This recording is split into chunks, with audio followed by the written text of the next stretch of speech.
We've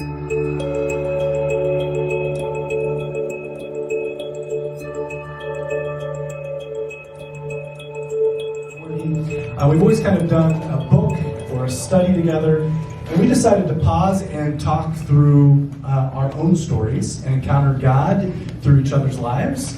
I'm a big believer, and you're going to hear me saying this. I said this last month. I'm going to quote a lot of Frederick Buechner at you, who's like one of my favorite authors, who I now call Saint Frederick. So I just apologize now for all the quotes you're going to hear for the coming months. But his whole theme of what his writing is about is he says it's important for us to tell the truth, to tell our secrets out loud. And I don't know about for any of you. Some of you might not have grown up in the church. The church that I grew up in wanted me to push down who I really was, that I needed to project a veneer or project holiness, and if I didn't look a certain way, if I didn't dress a certain way, then I really couldn't be accepted in the community. And I think a lot of us maybe experience that in some way, which is why a lot of us have church trauma or religious hurt that we've experienced. And so one of the things we've saying is like, hey, if we're going to meet and kind of be the kind of communities that we want to be, it's important that we even practice together telling and speaking our secrets out loud, telling the truth of our lives, because often there are beautiful nuggets for others who are hearers. Maybe they hear part of their story, or maybe they've never experienced anything like that, and they get Jesus in a brand new lens. And I think there's also something just important for us. I think there's something healing in us realizing that we can speak our secrets out loud, and the community around us accepts us for who we are. And so we're not only doing this from the platform, we're also doing this in circles. We had tables last month. It was a little tight in here, so we decided to do these fun little pods that we'll kind of circle up in a bit.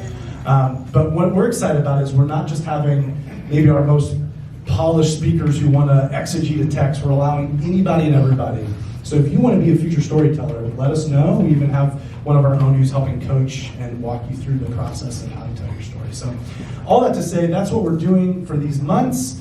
Last month we talked about disappointment with God. And this month we're talking about a moment where you were surprised by God's love in a profound way. And so Victoria picked that prompt for us. She's going to share her story, and then we're going to get a chance for us to share some of our own stories on that very prompt. So would you put your hands together for Victoria and Mr. Curry?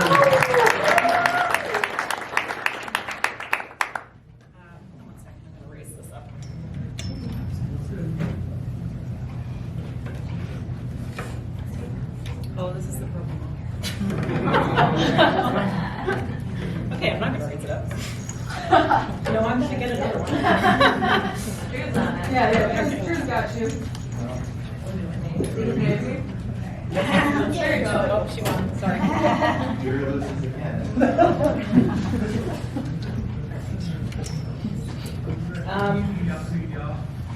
So I've been leading worship for like 25 years, so I'm used to having a microphone in front of my mouth, but I'm not used to speaking, and so this like makes me a little nauseous, and so I'm hoping to make it through this without like throwing up or running out of food or doing something wildly embarrassing. I will probably cry at some point when I talk about things that are like close to my heart. I sob a lot. They're used to seeing this in our small groups. We'll make it through it. So the prompt that I'm responding to today is a time when I've been overwhelmed by the love of God in a profound way. I grew up in church, like literally in the church. My parents are first generation Christians who met Jesus in the 70s, and their lives were really radically reoriented around God and the church ever since. By the time I showed up in 1983, they were involved in everything from singing in the choir, leading the kids' choir, teaching Sunday school, serving on the board, which meant that I, as their only child, was involved in everything church-related as well, by default. We attended all 3 services on Sundays, Wednesday evenings, and we were usually there several times throughout the week to fill the tract rack, fill the communion cups, like whatever was happening, we lived at church. So I mean, I grew up in the church building and very much in church. Tract rack. That's the community I grew up in. So that gives you some idea of my background. But it wasn't, my parents didn't just live out their faith in church, they very much lived their faith outside of the church as well. I remember occasions where both of my parents would go visit the sick and elderly, and they're dragging me along, taking care of neighbors, and just really hearing them share their love for Jesus over dinner conversations, and just as a kid, kind of hearing in the background them talking about Jesus, and that whole environment of growing up in that and hearing that and living that made me, being raised in that setting and in church life, it felt like following Christ was really normal and ordinary and kind of like mundane. That sounds awful to say that, but that was our everyday. So one of the many memories that I have of growing up in church is of listening to testimonies during a Sunday night service or baptism services. And hearing how the Lord had transformed someone's life in the here and now has always been really powerful for me. So I love the series that we're in, Sacred Stories, because hearing my spiritual family's testimonies of how God has ministered to them makes me want to just like worship. So that just inspires worship in me. And so I loved hearing the stories last month. I'm so excited to hear more of your stories going forward. But whether it was intentional or not, growing up and like hearing those testimonies on like a testimony night service, the ones that were highlighted, or at least the ones that always stuck out to me, or the ones that people were always talking about afterwards, were those like really dramatic stories of transformation.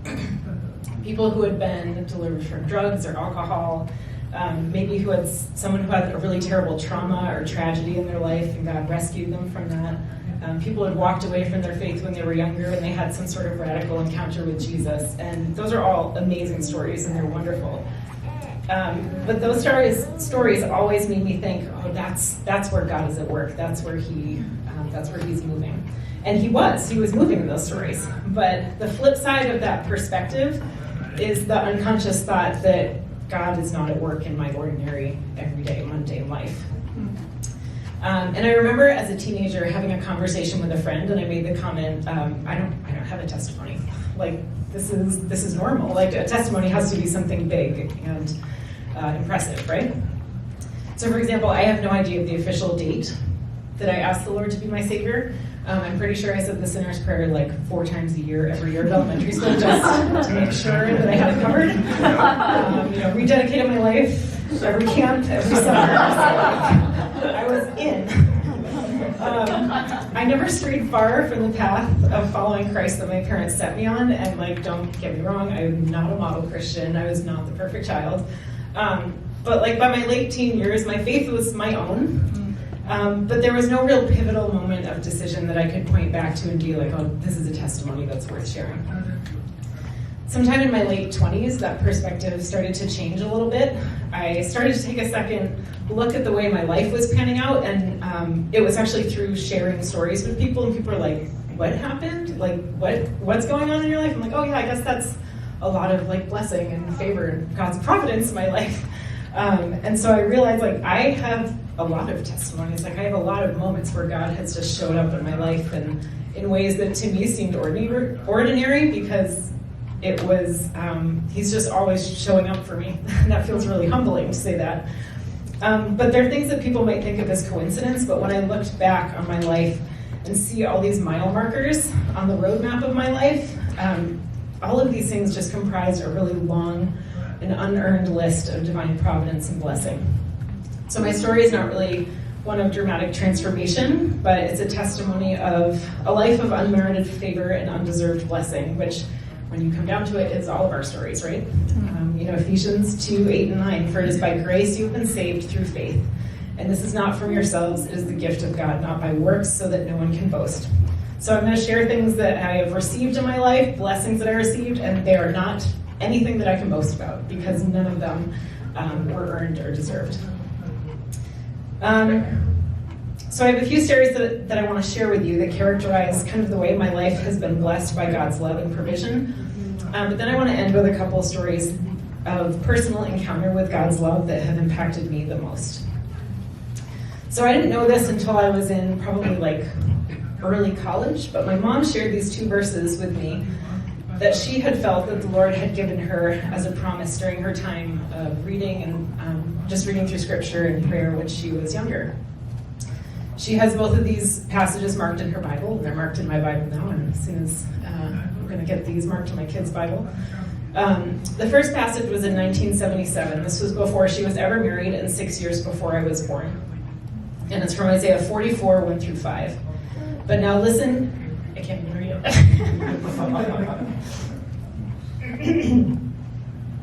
But now listen, Jacob, my servant, Israel, whom I have chosen. This is what the Lord says. He who made you, who formed you in the womb, and who will help you. Do not be afraid, Jacob, my servant. Jeshurun, whom I have chosen, for I will pour water on the thirsty land, and streams on the dry ground. I will pour out my spirit on your offspring, and my blessing on your descendants. We will make it through this.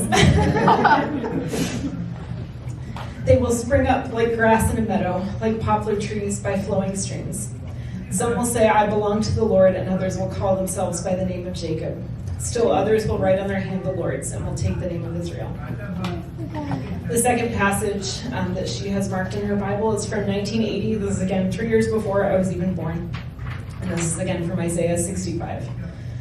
It said, they will not labor in vain, nor will they bear children doomed to misfortune. For they will be a people blessed by the Lord, they and their descendants with them. Before they call, I will answer. While they are still speaking, I will hear. And some of the stories I'm going to share with you, especially from kind of the first half of my story, that verse that says, before they call, I will answer. While they're still speaking, I will hear. So many of my stories and the things that I've received, like, I wish I could say that I was like this super diligent prayer warrior that like prayed for these things, and God was like, yes, I will answer your prayer. But most of them were just God opening doors and paving a path for me that I like never even asked for these blessings, and He's just been phenomenal. So I could share lots of stories growing up of watching God's love and faithfulness play out in my parents' lives, but I'm going to kind of start my story from when I was in college. So my junior year, I was thinking about, okay, I have one more year left, and this was like the spring of my junior year, so it was very last minute, and all of my friends were getting internships abroad and doing all these things, and I am a procrastinator and I don't plan.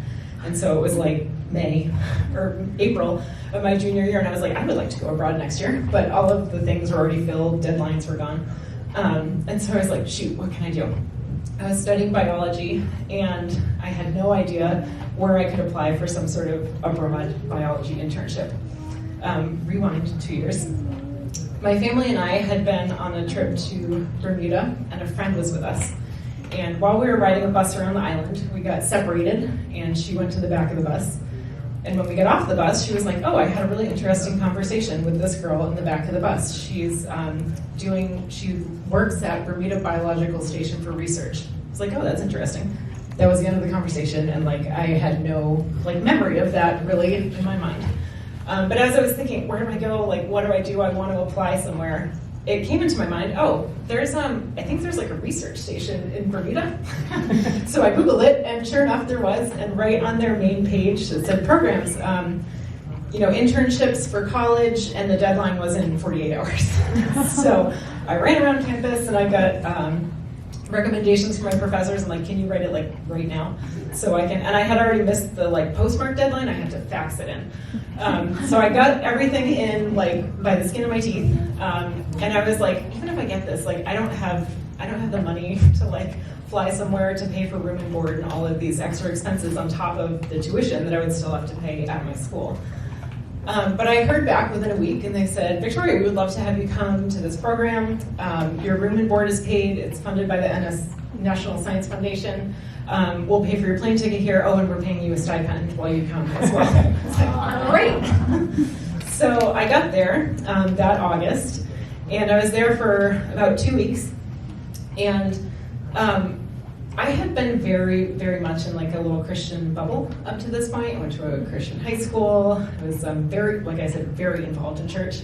I went to a Christian college. And so suddenly I was in this place overseas where I had like no support structure anymore, no Christian community around me.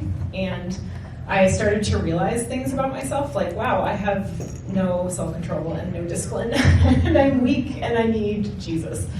And this part like feels a little icky to share because it makes me look very weak, but this is part of my story, and God answered it in an incredible way. So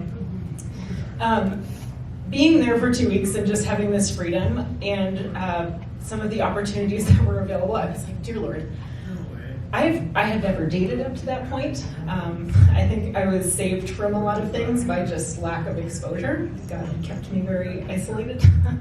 And I said, this is so embarrassing.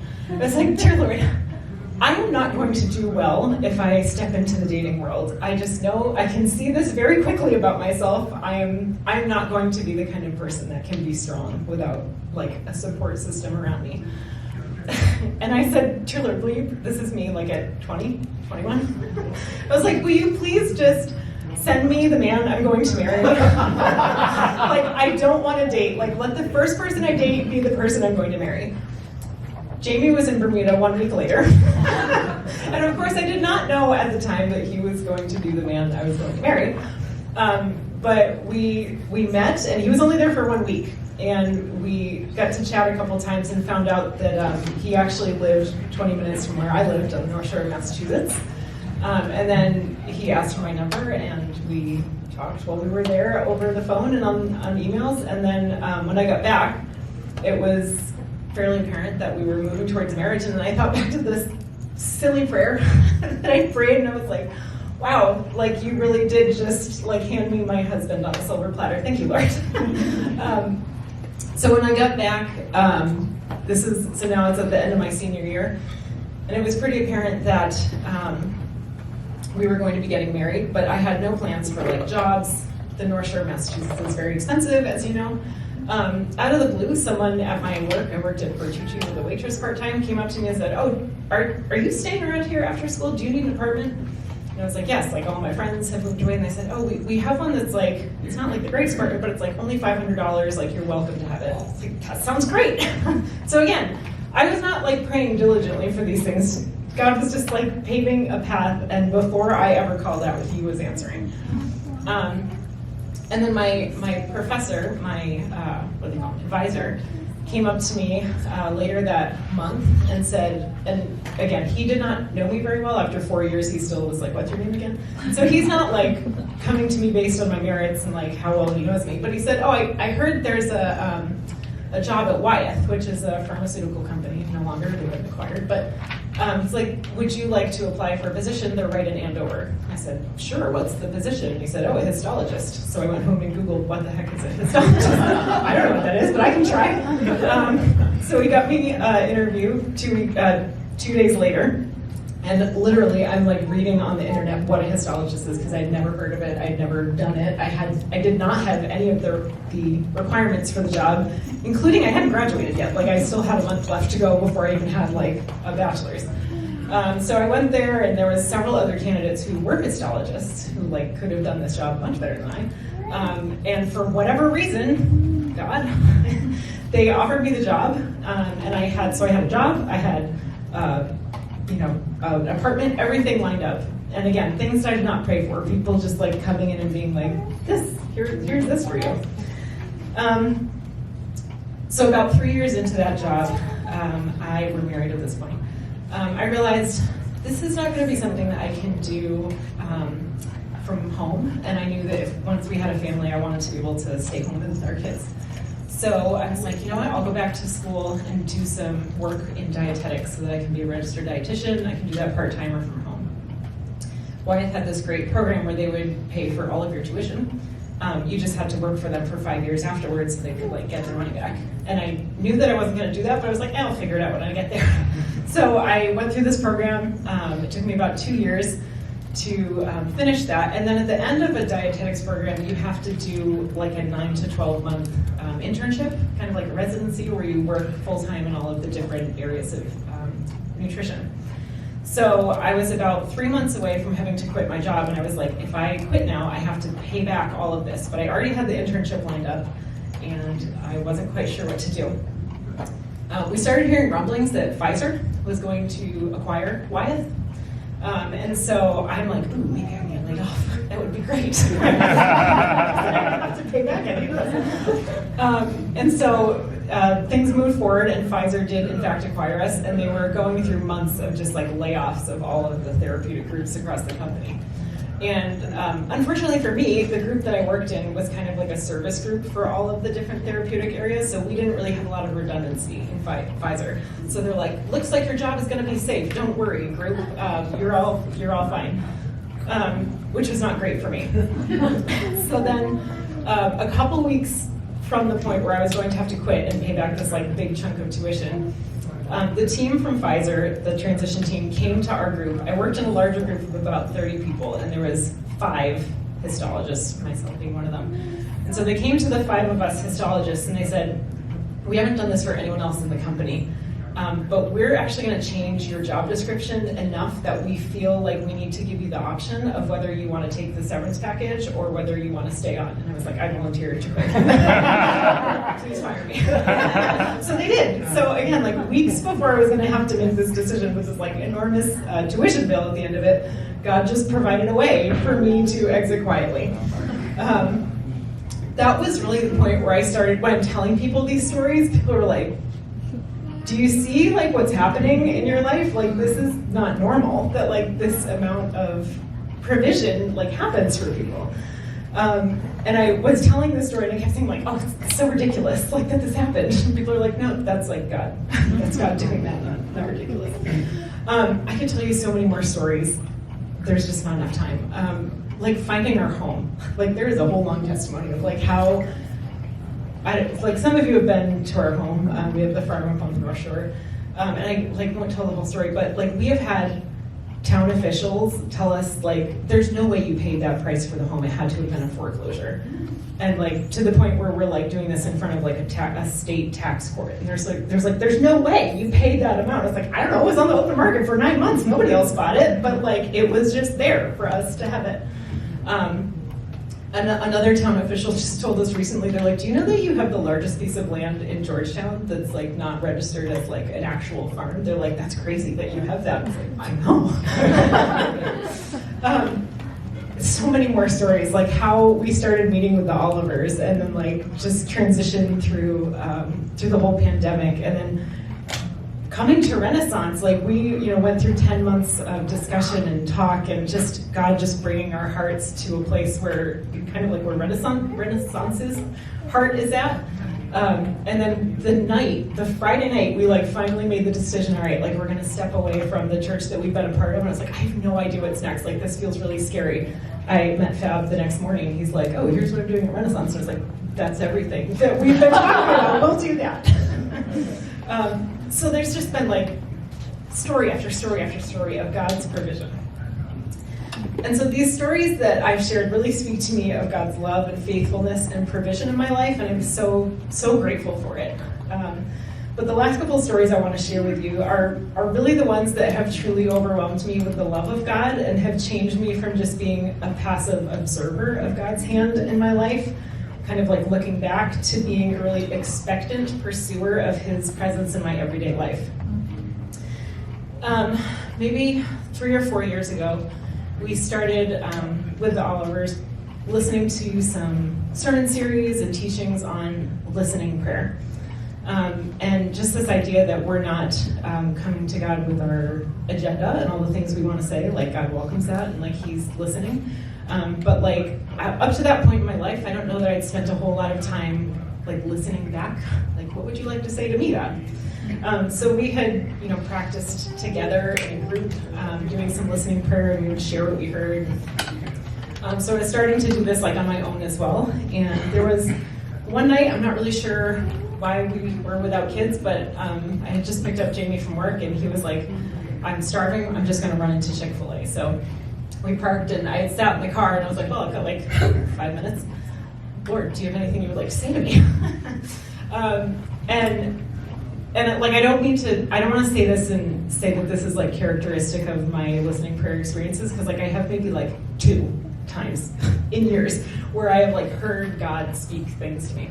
But in this particular moment, he said a whole bunch of things, and one of them was, let me make sure I get it straight. He said, forgive them for not being what you want them to be, and then you'll see them as I do. I was like, well, that was specific, but like also unclear. Who are you talking about? Who is they? So I'm like going through my list in my head. I'm like, is there anyone I'm like holding a grudge against? Like, I don't think so. Like, And I'm like, God, can you tell me like who this is about, what this is in relation to? Nothing. So I was like, well, all right. So I wrote it down, and I was like, I'm just going to put that aside until I have any sort of idea what that's about. A few weeks later, Jamie and I, we're not like a fighting couple. We don't fight very much. We're pretty passive. But every once in a while, we get a good one going. So we had a good fight going. And it was over some car trouble. And the gist of my heart in it was I'm the more like pushy one in a relationship. I'm a little more like, I don't know. But I, in this situation, wanted him to just like take charge and be like, you know, the pushy leader and say, this is what we're doing, which is not really what my heart wants. Like if he had done that, would have been like that's not okay. Like that's not the type of leader I need. So I mean, we were going on like 3 or 4 days of just like not even talking. It was so uncomfortable, and I was like, I don't even know what to do with this. Like we've never had a situation like this in our life.